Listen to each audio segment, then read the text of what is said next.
Magandang umaga. So ngayong araw first day nating iinom ng I Am Amazing Pure Organic Barley. Sa tuwing umaga daw natin iinumin at wala pa laman ang tiyan natin para ma-absorb lahat ng katawan natin. Isang sachet lang daw muna sa isang araw para hindi mabigla ang tiyan natin, pero kapag sanay muna kahit 2 or 3 na sa isang araw. Ang tubig na iniinom ko pala ay Nature Spring pH 9 kasi ito ay alkaline water.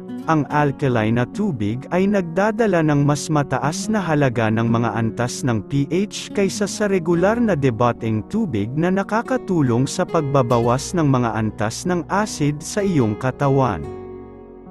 Ang barley grass ay ang natatanging halaman sa mundo na nakpagbibigay ng sapat na nutrisyon para sa tao mula pagkapanganak hanggang tumanda ito.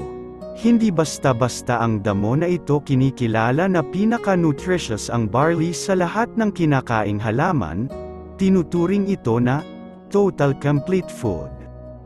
Ang barley grass ay dinala at pinasikat dito sa Pinas ng dating actress na si Miss Mary Tony Fernandez. Siya po ay na-diagnose ng breast cancer at ngayon ay cancer-free na siya. Ang barley grass ang nakatulong sa kanyang paggaling at ang barley grass juice ang kanyang iniinom para palakasin ang kanyang immune system para siya ay tuluyang maka-recover.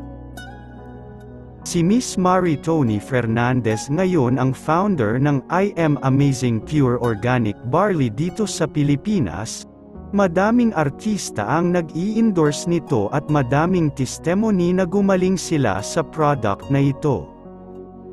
Maraming salamat po. God bless po sa inyo.